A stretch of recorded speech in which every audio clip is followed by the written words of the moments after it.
Hey, this is Pastor Curry, pastor of the Zion Fair Baptist Church, Wilmington's most exciting church, the church that love ya and anything you can do about it. Saints, I am excited today about today's show. We have two amazing guests who will be with us. We have Pastor Silvester Beeman, who is the pastor of the Bethel AME Church here in Wilmington, Delaware, and Bishop Aretha Morton, who is the pastor of Tabernacle Full Gospel Baptist Church. And I'm looking forward to today's event because there's so much they're going to be able to share with us. They are two iconic figures here in the city, have held their congregations together very, very strongly. And I'm just looking forward as we get ready to enter into the Black History Month. I wanted to end this month by sharing with you some very strong and powerful pastors who have done some amazing things. So why don't you call somebody, tell them that Coffee with Curry is on the air, and let's get after it.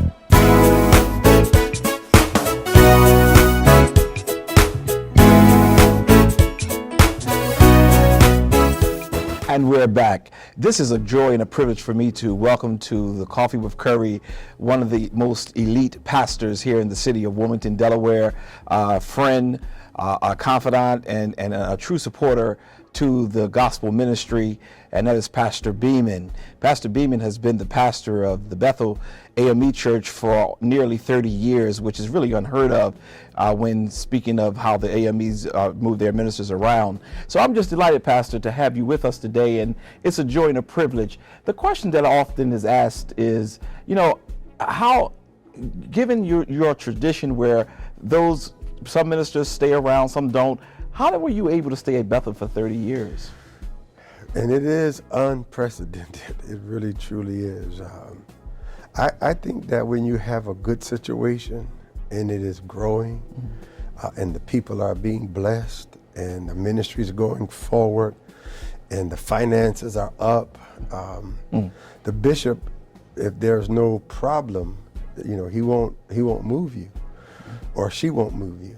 Also, I've been offered numerous churches and promotions, but I made a pact with my congregation that if they would take care of me and my family, then I would not seek another appointment.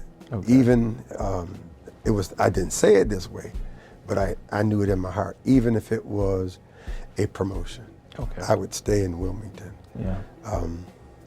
Never would have thought that 30 years ago or in 1993 when, because it's been nearly 30 years, when the bishop first sent me.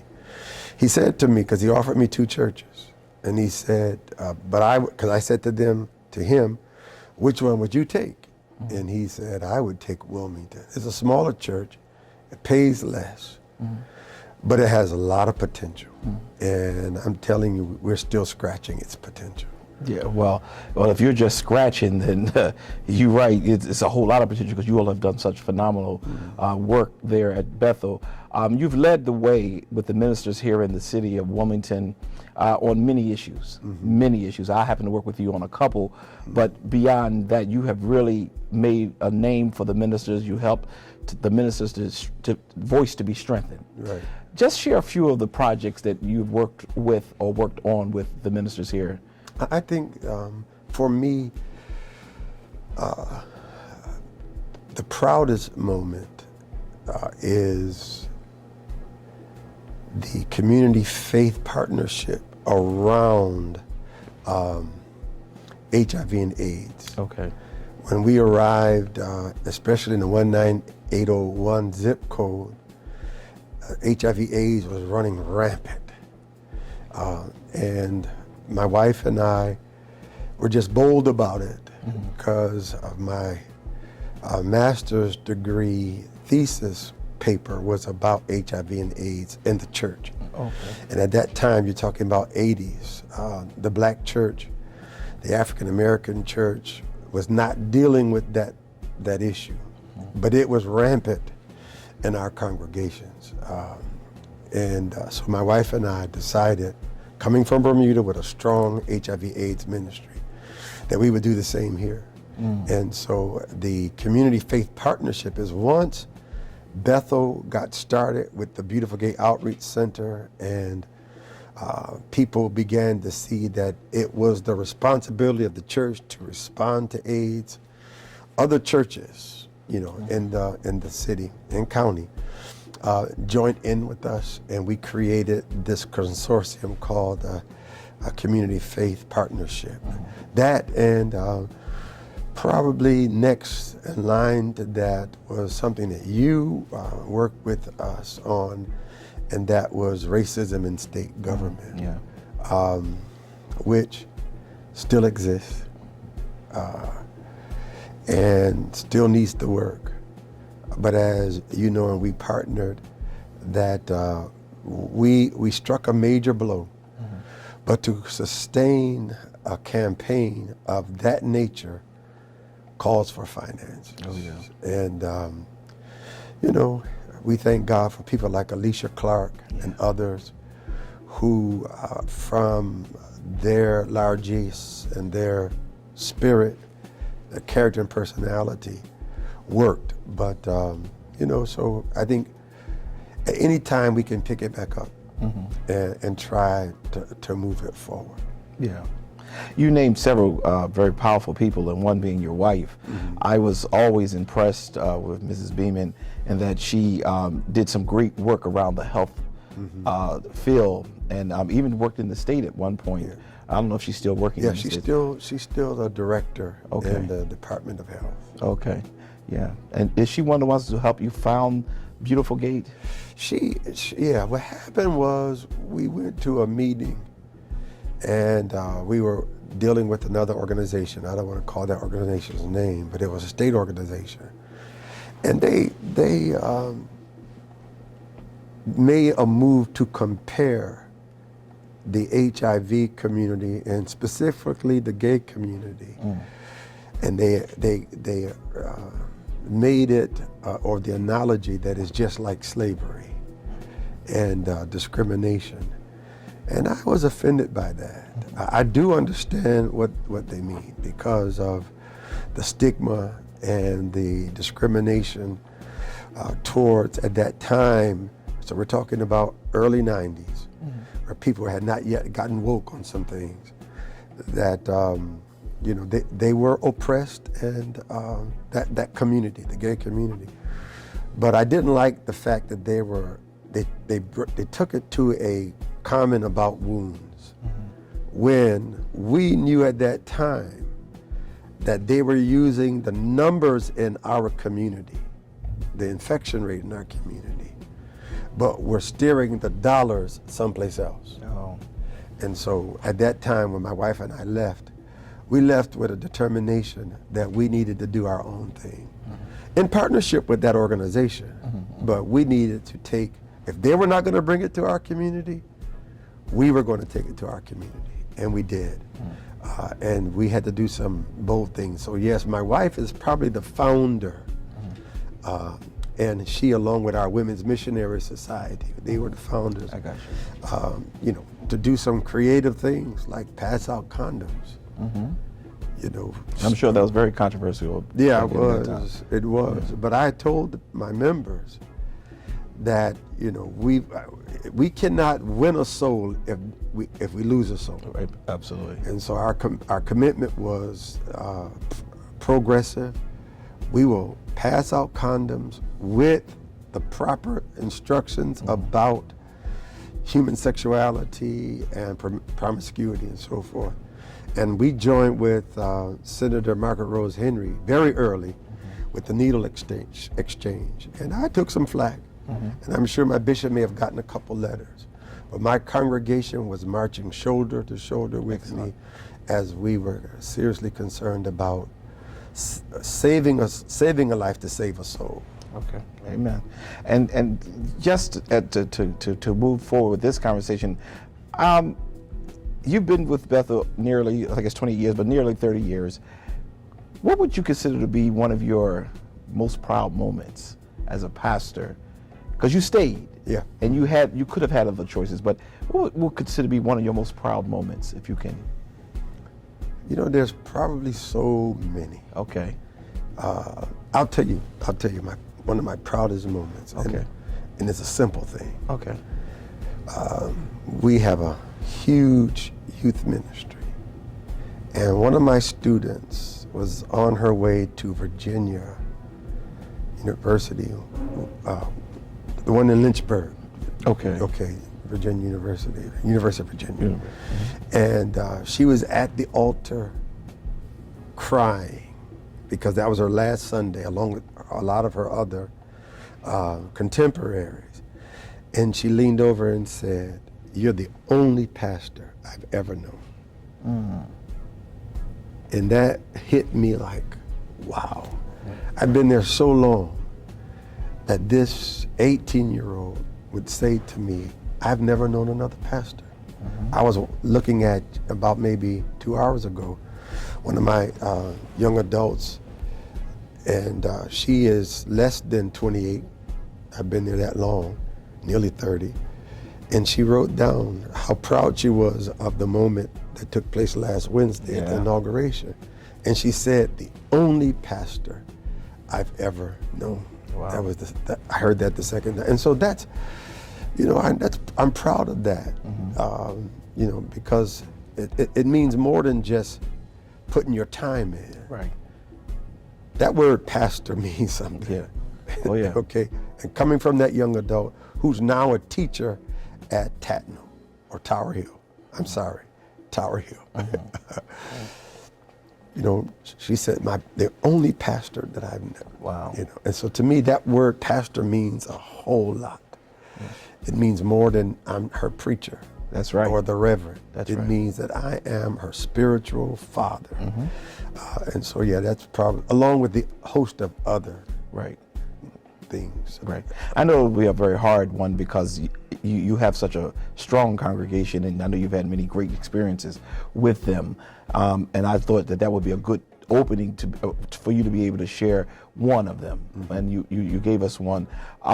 Bethel is known throughout this community as one of the churches that really address all the isms, whether it be racism, sexism, and things of that nature. Do you find yourself sometimes in a twixt between with a lot of that's going on with the culture as opposed to what is happening in church? I don't know if I'm asking that question. Yeah, I think I know what you mean. And yeah, I do. Okay. I do.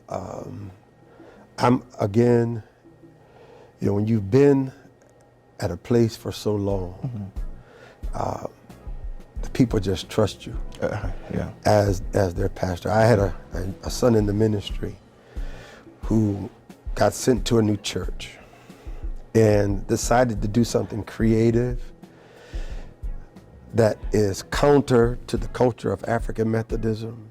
And he was soundly reprimanded by the presiding elder.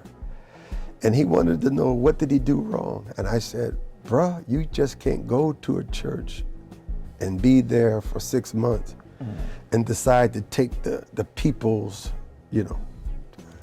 culture away from them. They got to learn to trust you." That's right. Michael Jordan and Larry Bird, it's well known that they would shoot 1,000 free throws, after practice, so that they could hone their skills. And so, yeah, my congregation has learned to trust me, so they stand with me. However, there's another piece to that question that I like to address, and I don't know if you're asking me this, but I do find myself frustrated with, working and trying to transform a neighborhood and a community, to empower people to be an advocate, and either our people in the community sees the church as something other than part of the community. It's the church that's in a community instead of the community being in the church, so to speak. So finding that sometimes can be frustrating. Although, when I walk around the neighborhood of my church, which I do often, especially when the weather is nice, people will greet me as pastor. And again, as pastor, not Reverend Beeman, Pastor Beeman, because I think that says a whole lot more. It does. And so when they greet me as pastor, And so, but then the other frustrating piece is that, and I'm sure you can chime in on this, is that we try to do what is right, and we try to preach justice for oppressed people, and discovering that sometimes quote unquote the Delaware way becomes a roadblock. Right. And I know that that's offensive to some people who say the Delaware way. And what I mean by that is smile, have access, but really don't have power. Right. And more than anything, the African American church, for the sake of our people, need to have power. Yes. With that, I'll close on this because, and I took some flack for this, and I'll take it again if I had to. But when Vice President Biden called me up during the George Floyd demonstrations and said, I want to hear from the black clergy, and I want to hear from community leaders. Can I have a small group meeting at your church? And I told him, right then and there, yes. However, we have COVID protocol. And he said, no, I only want to have about 15 people. Another person was working with me. I was told to invite clergy, but I could only invite 7. Right. And so we did. When you get past the IMAC leadership, you're almost done. Right. But at that meeting, and I can tell you several key things happened with the now President Biden was listening to us. We talked about that he needed to, in fact, one person stood up, my assistant pastor, youth pastor, plus Apostle Weeks. Your running mate must be a black woman. Now, he probably already, but we said it to him. We said that, you in your first 100 days, you have got to get a handle on this culture of violence with the police department. Yeah. He just appointed a committee. Yeah. And several other things, which I won't, take up too much more time. But there had to be about 5 or 6 of them that we are now seeing that's part of his first week of being president. Or a few days. Yeah, and a lot of that, if you go back and look at that tape, if the tape is available, you will hear that he heard those things from the people of Delaware. Right. And we were speaking for the nation. Right. And it seems like he took it to heart. Yeah. Because now he's implementing these things nationally. Well, he's always, I have not known him certainly as long as you have, but the little I know about President Biden is that he has always been true to who he is. Right. Are there any other aspirations you have, Bishop? I'm sorry, Reverend Beeman, Pastor Beeman, with for the future, or I don't know. Are there any other aspirations you may have? Yes, and people saying to me in my denomination, you're set. You know the president, and I'm sure he's got something for you. And I have said to the president, I've said to his staff, and to anybody who's listening, I'm a preacher. I am a preacher, and pastoring is what I do. Right. And so I want to become a bishop in my denomination. I still feel that call. Okay. I still believe strongly in that call. Joe Biden ran for president 3 times. 3 times. I've run for bishop twice. I missed it by less than 100 votes in 2016. So the 3rd time was a charm for our president. I'm trusting the 3rd time will be a charm for me. And we're praying that it will be. Yeah, well, the first time I ran, they said, you're too young. Okay. That was 2012. The next time I ran, I missed it by 100 votes. And so this time, I'm hoping that the church will take a serious look. I was the last one, and normally in our denomination, the last person standing, they swing the door open for them the next time. Now, when is the election for this? It should have been in July of 2020, but it's now in July 2021. Okay. All right. And once you're a bishop, you're a bishop for life. Bishop for life. Okay. Yeah. Excellent. Excellent. Well, we're going to The be. difference is you can't pastor. But you can't pastor. No. But knowing you, you'll still be pastoring some because you have that spirit, that mantle over your life. Yeah. We're going to be right back, so I'll be right back.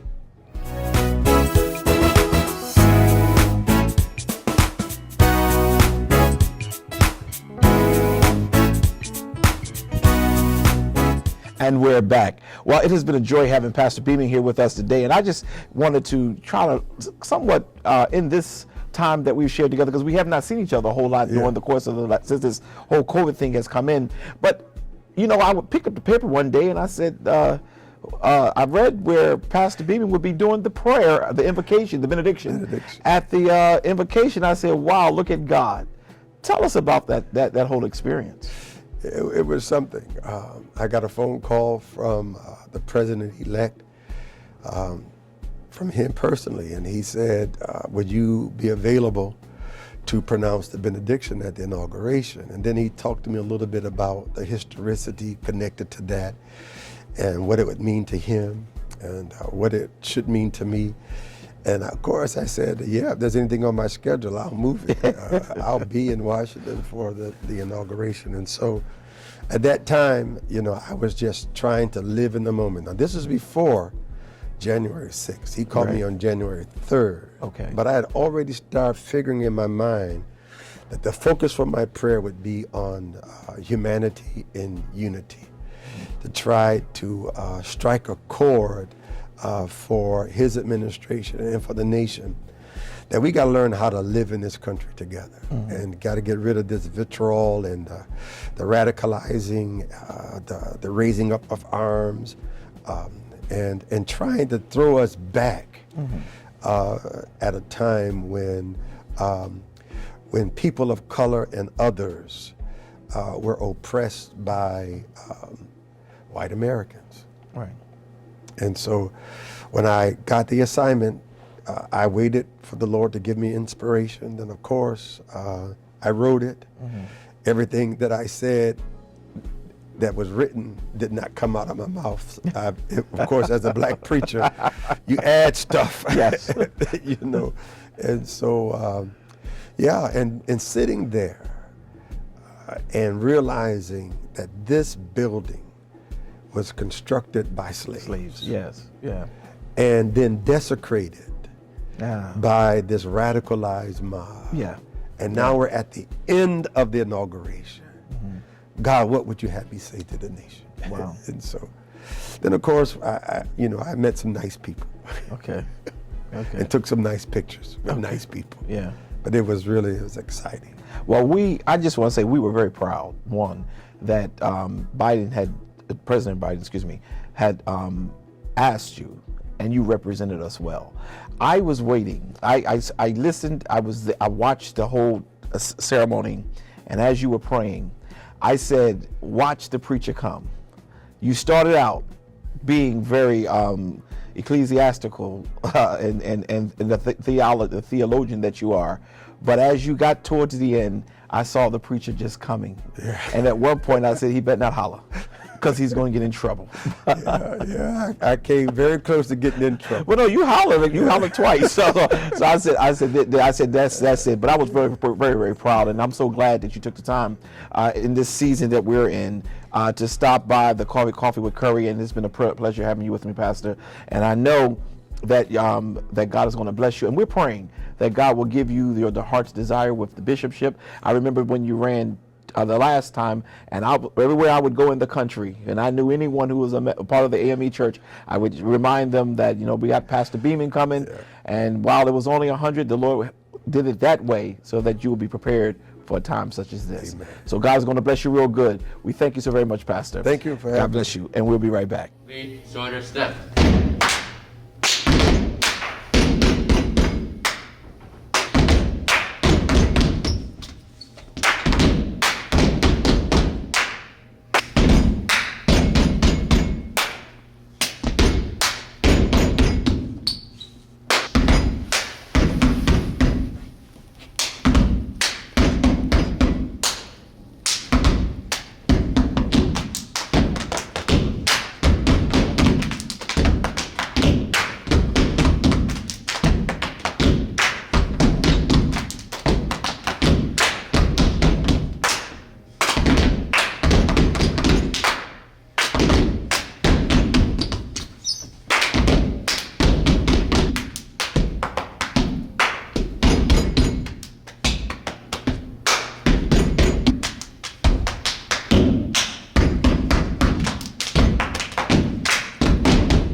And we're back. This is a joy and a privilege for me.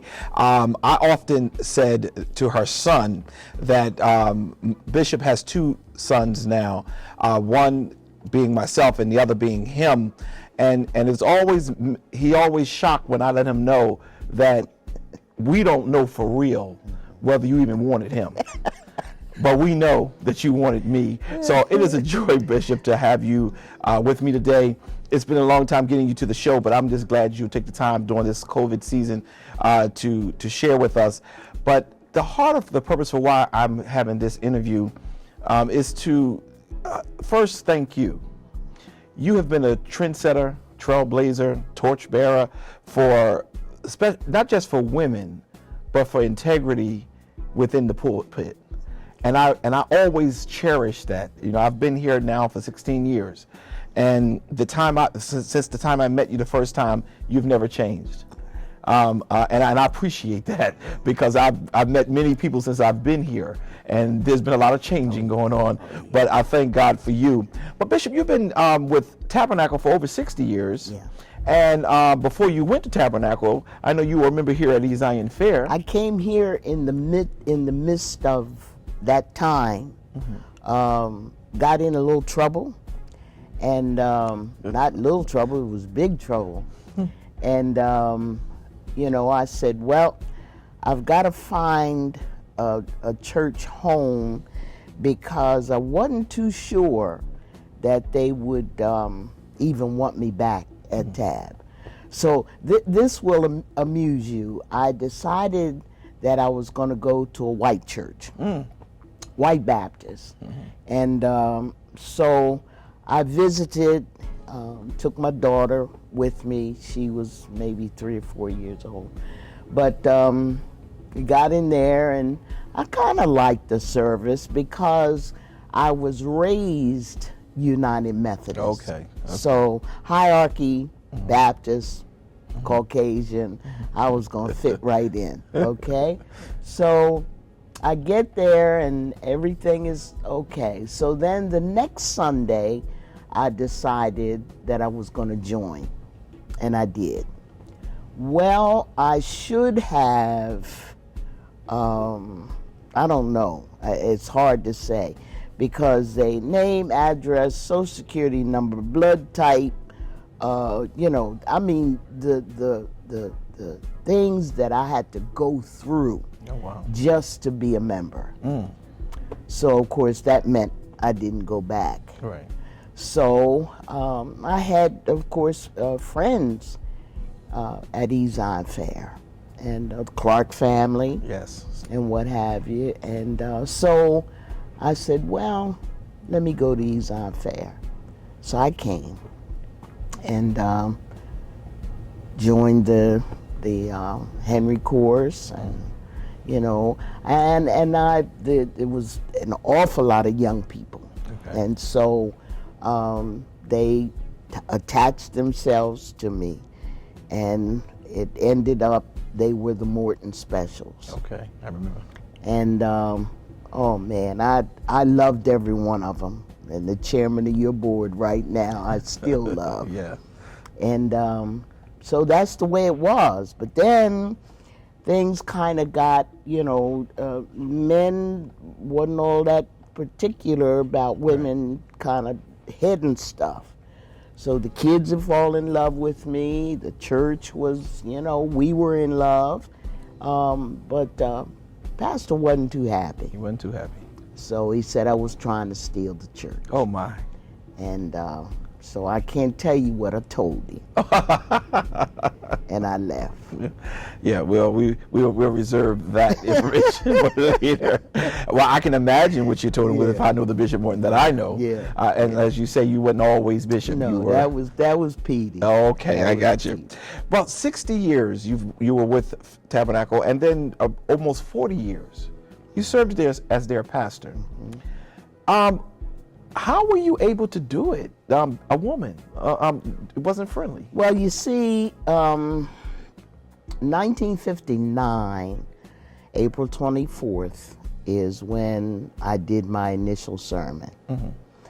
And licensed But Pastor, this always surprises clergy, because I was licensed in 59, but I did not get ordained until 83. Oh, wow. Okay. It just wasn't done.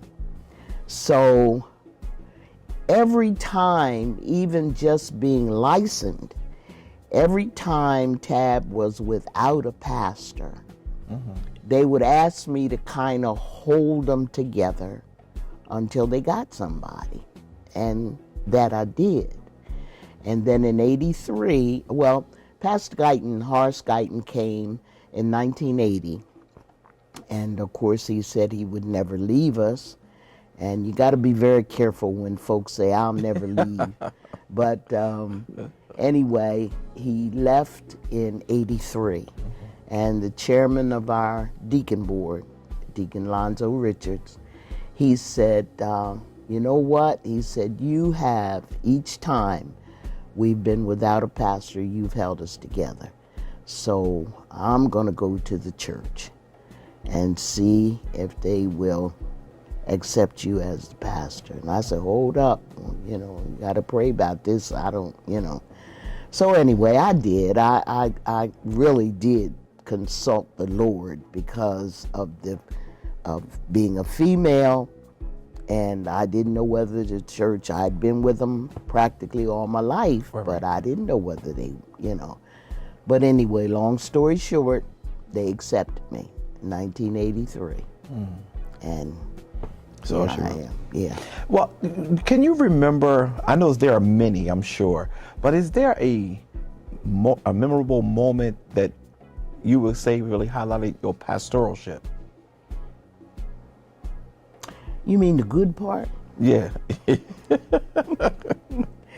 The good part, and I'm just gonna kind of make this light.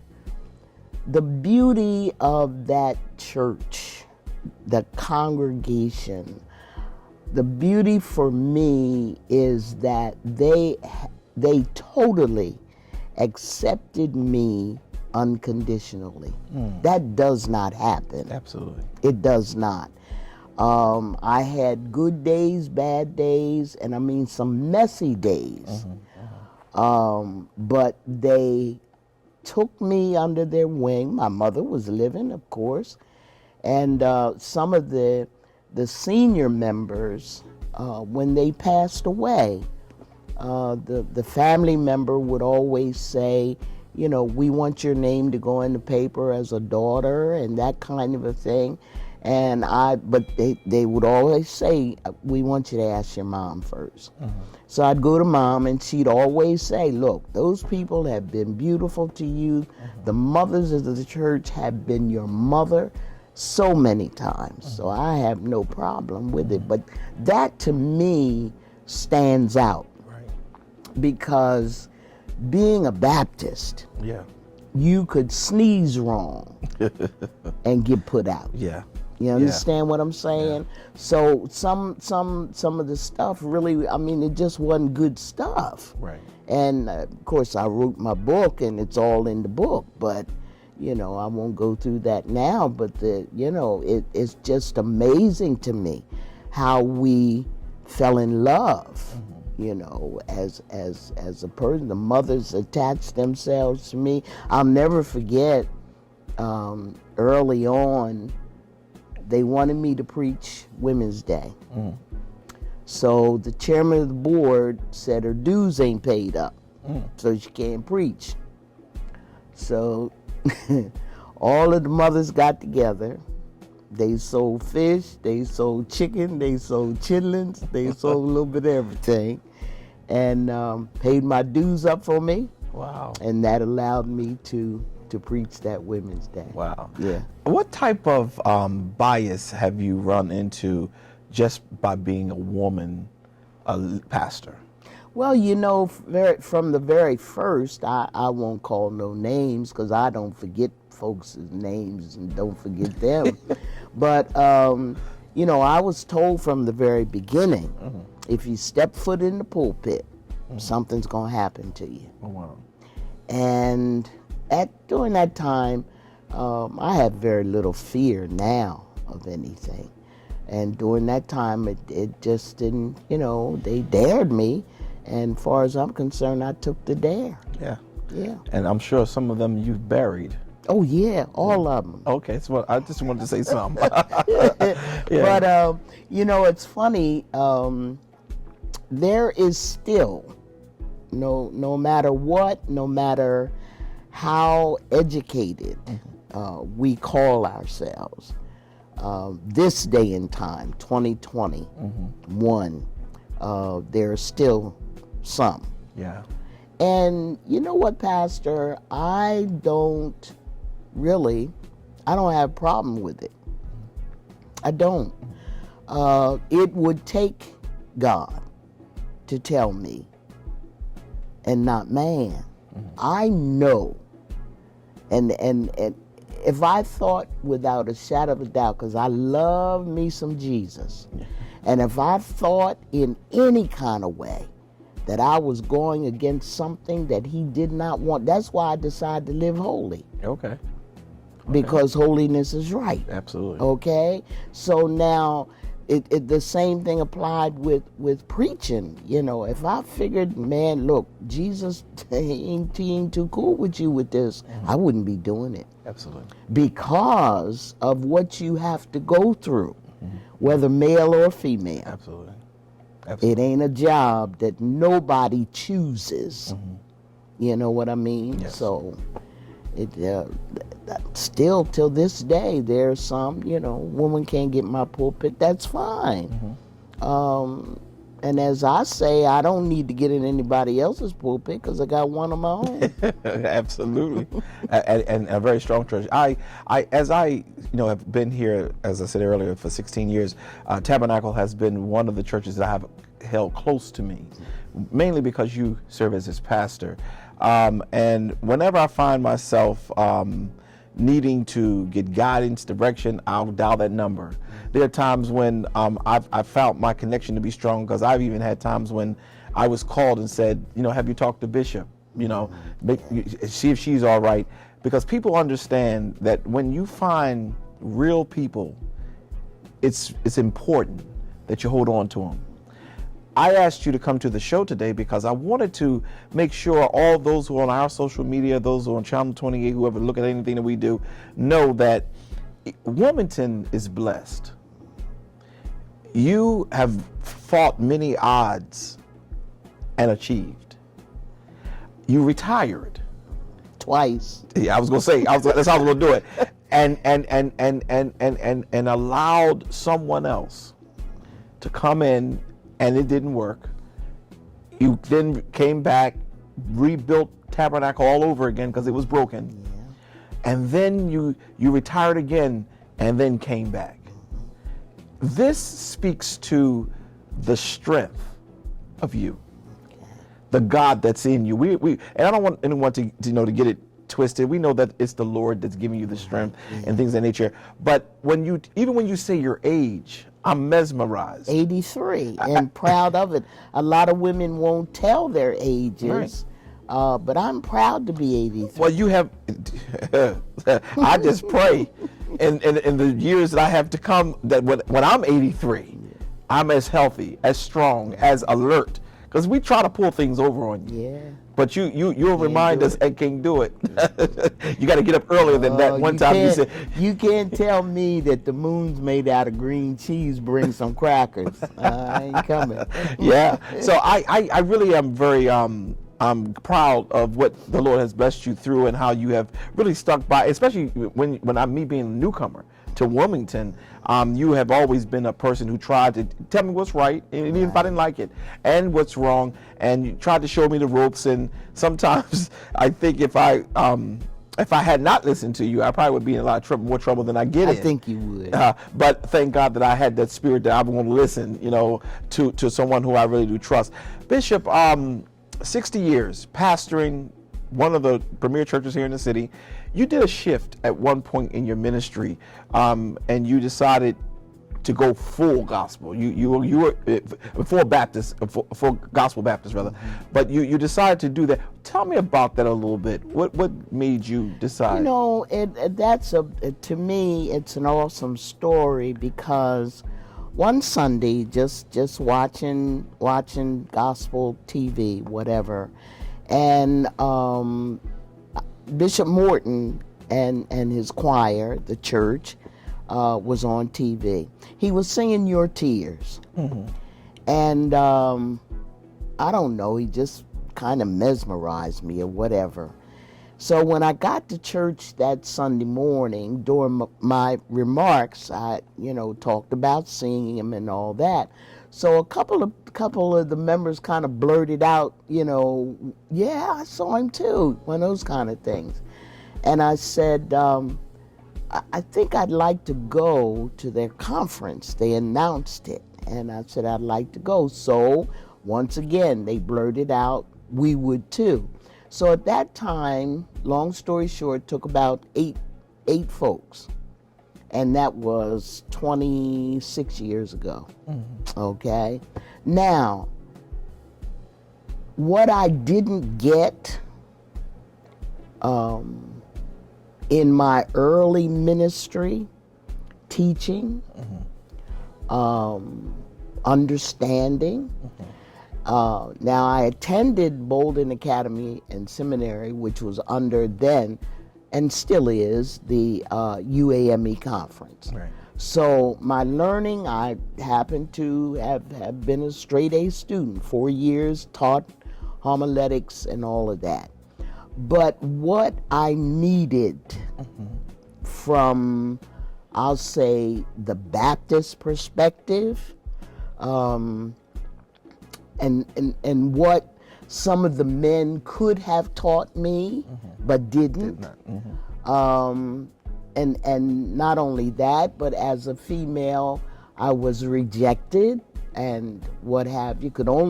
I could only do churches here in the city or any place else on Women's Days. That was it. So, long story short, Full Gospel has given me everything that I've needed for ministry. Okay. And then when I say that, I mean that. Everything. It was amazing to me. We had a few churches downstate, and when I became a part of it, naturally I became a part of that, because it's all fellowship anyway. It's not denominational, even though Bishop kept the Baptist piece of it. But anyway, I became an overseer and carried that for a while. Pastor, all I ever did when we go to conference and what have you was just walk and talk. I just spoke to people, and I've always loved people. So I'm a people person. Well, when I knew anything, I'd had quadruple bypass, and Bishop Morton heard my story about that. And I was sitting minding my own business, and when I knew anything, he sent one of the bishops after me and wanted me to tell my story to the conference. And it started from there. Right. It started from there. I never got the big head, still don't have sense enough to have the big head. And when I knew anything, Bishop was calling me, asking me, or telling me really, that he wanted me to be one of the first women to be a bishop. But all that I've ever, as the song says, all that I've ever needed, God provided through Full Gospel. Excellent. Yeah. We're going to be right back. We'll be right back.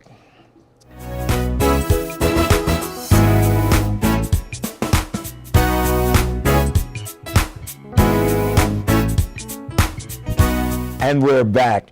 Bishop, it has been a joy or privilege really having you here. And I'm sitting here like a student at the feet of a giant. all that I am in the city of Wilmington, how God has blessed me, has really been a result of you. I remember something funny, and my wife is the best that could tell this story. I saw you from afar because I didn't know you that well, and you and my good friend Janesta, you know her, don't you? Were at the diner on Honors Diner. Honors, yes. yeah, out on 13. And you had the baddest car. I mean, this when Mercedes changed its look, it was ruby red, one of them reds, and I'm driving up in my whatever I was driving, and I said to my wife, I said, "Look at that! That thing is fat." And she says, "Yes." I said, "I wonder who that is." It was a Sunday, so we knew it was one of the preachers. Okay. We go in and we see you there and we greet you, and I said, you know, she is such class, such style, and I had to come back because I ordered me one. Okay. I said, "Bishop, Yeah, can you I have a did. car like yours?" Yeah, you did. And you said, sure you can did. have what you desire. And I had to ask permission because I didn't want to seem like I was really copying, but I was copying because I loved your style so very much. And I went and ordered me the exact same car. Yeah, that's a bad car. That's a bad car. Some, you know, out of all the times that guys flirt with me, is when I'm driving that car. Oh, my. Yeah, and they'll say, "Hey, mama," and I say, "Hey, can I have a ride?" And I'll say, "Not today," you know. But we were talking en route here. My baby's 2007. Yeah. 14 years old. Wow. Yeah.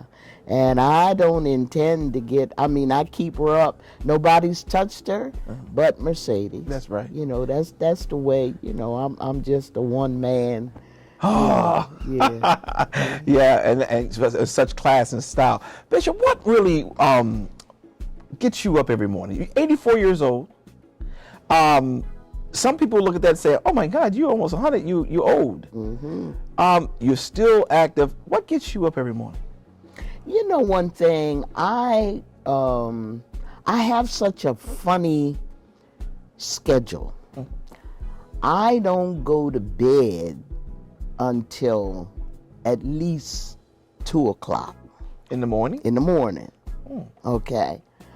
I've got to watch the Golden Girls. Okay. And then I've attached myself to, and then there's Maud. Oh, wow. Okay. So Maud is on for an hour. And I'll go on to sleep. But in the morning, here's what I did. Now, I'm going to tell you what wakes me up. Here's what I did. I went and got a Russian Chihuahua. Oh, you have another dog? I have another dog. My first baby, I had to have put down. And was 2 years, really. And I swore and declared I'd never get another one. In fact, I told you I wasn't going to get no more. You did. So I got lonely. Okay. I got lonely. This little rascal I've had a dog since I was about 16, okay? But this is the orneriest one I've ever had. Who wakes me up? He wakes me up, okay? And climbs up on my shoulder, licks me on the face, lets me know he's got to go. And now, here's the comical part about it. If he wants to stay up, okay, he'll lay right here. If he wants me to get up, I have to make my bed up and lay across the bed, okay, and watch TV. Then he's fine. But otherwise, I can't get back into bed. So right now, he's waking me up every morning. Waking you up every morning. Yeah. A Chihuahua. A Chihuahua. A Russian Chihuahua. A Russian, and he black. Oh. What a combination. But he's a good puppy. He's a good puppy. He's 3 months old. Oh. Weighs exactly 3 pounds. And I'm having a lot of fun. Oh, that's good. I am. I love a dog anyway. I can't do too much with with cats because they sneaky. Remind me too much of us. Whoa. and indeed true. Yeah, Indeed true. yeah. Yeah, Bishop, it is a joy, and I'm glad you were able to share with the people, a little bit about Bishop. But I'm glad, as we celebrated last year our 100th anniversary, that you are a part of our history as well. Yeah. And Bishop, as I've said to you privately, I'll say to you publicly that anything I or the East Zion Fair Church family could ever do for you, know that you will always, it'll be done without any question. Right. I called you at the last minute and said, Bishop, could you come and be a part of the Coffee with Curry? And you were able to do it, and I appreciate you for that. This has been, as what's his name, Les Brown would say, a plum-pleasing pleasure. A plum-pleasing pleasure. Yeah. Well, thank you so very much, and send my love to Janesta. I will. Because that is my girl. She takes care of you. Yes, she does. She wanted to come over here and teach my people how to do. 37 years, for as long as I've been the pastor, she has done what she does. And I always say it because when I turned 83, she turned 63. Oh, you telling her age? Yeah. She either allow me to tell it or she don't walk with me. So it's just that simple. But ever since she saw the need, and there it is. So yeah. Well, that's actually, I remember when my first, well, not first, but like middle time I've been here, you were going to send her over to train the people how to take care of a pastor, but it was a bit much for the Baptist church. Yeah. But we thank God that God gave you the person. She keeping you strong. The Lord is keeping you strong, and we're just so grateful. Bishop, again, anything we can do to support you, let me know. I love you for real. Feeling is mutual. And I know it is. Yeah. And tell your son I said that I got one up on him again. You have. And I pray that he will continue to be blessed and highly favored Now of the Lord you as well. guys together with age, because he'll turn 52 in August. Yeah, exactly. Close. No, exactly. Exactly. Okay. What is his birthday? Because we're a couple of days apart. His birthday is August the 10th. And I'm the 11th. Okay. And we're exactly There 68. you go. Yeah. And yeah, so we're yeah. both exactly. Right. It's just right. he got me by one day. Yeah. And he got you by birth. Yeah. But I got you by choice. And I love it. I love the argument. Good guy. Well, listen, Bishop, thank you so very much. Mom, thank you so welcome. very much. Anything we can do, let Anytime. us know. And the city of Wilmington is blessed to have you. So God bless you and heaven smile on you. Thank We'll be you. right back.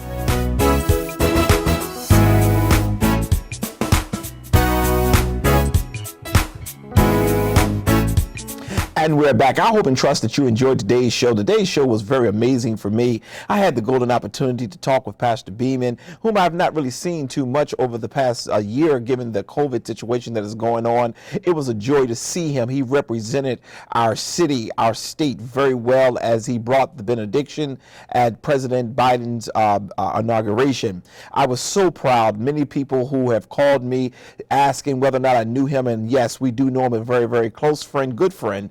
And Pastor Beeman pastors one of the most premier churches here in the city of Wilmington, and we are godly proud of him. We also had the golden opportunity to have Bishop Morton, who is like mom to me. You heard me joking with her. I've joked with her son, because since I've been here, she's been a great supporter of mine. There are times when people really tried to tear me up, but she was the one who stood in the gap to make sure I would be all right. So today was a great day. We had this opportunity to talk with them, and I pray that you've gotten something from it, because at the end of the day, this is what the Lord is calling for. He's calling for us to work together and to be a part of something great, something wonderful. So we hope and trust you enjoyed today's show. But before we let you go, this is what you missed last Sunday. God said, I'm going to take you from here and you're going to end up here in the land that flows with milk and honey. You're going to end up here where the wicked will cease and you'll have everything you ever needed. But Moses says, okay, I got faith in God. I packed my family up and we going to start our way to where God said we going to be. But according to the text, when they got midstream, somebody say midstream. When they got midstream, guess what happened? They end up stopping there. And whenever you stop growing. Whenever you stop coming to church, oh, I ain't got to go to church, it's cool, you stop growing. Whenever God tells you what he has for your life and you stop pursuing it, you stop growing. Your faith matters. They started out in pursuit of God's best, but they end up settling for much less. In other words, they stopped going, so they stopped growing. Canaan was the goal, but Haran was where they landed. And as many of us today, as a result of not growing and having searched for God's best, God is saying, I want to give it to you, but you'll never reach it because you stopped growing. Everything that came in your life, it was used to grow you. You are still mad at people who did you wrong. You are still mad at people who talked about you. You are still mad at people who denied you. But listen to me. Listen to your pastor today. God said each time they did you wrong, it was to help your faith get stronger in him. Instead of you being mad at them, you ought to tell God thank you, because if I depended on them, they would own me. But the mere fact that they walked away, it opened the door for you to walk in. Do I have anybody who can tell the truth? When folks walked out, God walked. Listen. I'm almost finished, I think. But let me move it a little bit further, because it doesn't matter. It really doesn't. Reverend Cephas, it doesn't matter what experience we can recall. I mean, there are so many times people say, I hear the pastor all the time. He always talking about the Lord is going to take care of you, and you need to lift your head, and you need to be encouraged. But listen, I tell you that because I believe it, and I know it to be true. Do I have a witness in here? God has rescued, protected, and provided for us all the days of our lives. You hear me bragging all the time about being born in the projects. See, some of y'all too high and falutin now to talk about your project days, but not this pastor. 6 earned degrees, but before I got one of them, can I tell you where I came from? I came from the projects, and I didn't have nothing, and I had a hard-working mother who took care of her 5 children with no man. She didn't wait on somebody to help her. She decided, I'm gonna help myself. What are you saying, pastor? You got to make sure that you clearly understand that God has provided for you all the days of your life, and when you didn't have the increase, he was your increase. Do I have a witness in here?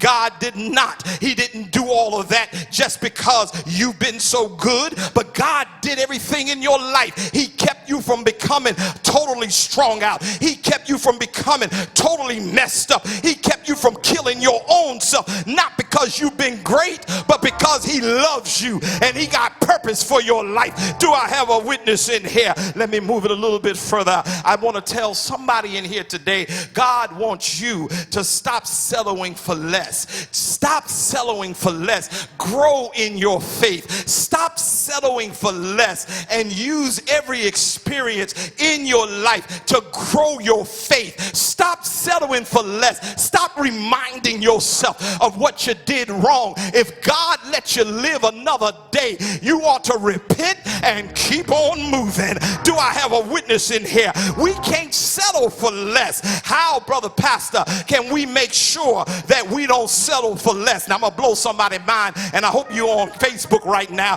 I want to tell you the first thing you ought to do is get away from the idiots. Oh, help me, Jesus. Get away from the idiots. You've been around these people. They ain't changed. They messing up your spirit. They messing up your mind. They messing up everything in your life, and you trying to help them, and they ain't nothing but a bunch of idiots. Oh, pastor, you shouldn't say that in the pulpit. If you don't say it in the pulpit, where are you gonna say it? You gotta know that God has something better for you, and you gotta get away from the idiot. Wait a minute, which means that you can't settle for Slick Willie. You can't settle for Slick Willie and junk in the trunk Judy. You can't settle for those people because they got a lot of junk, not only in their trunk, but they got a lot of junk in their spirit. And you got to recognize if God's taking you somewhere,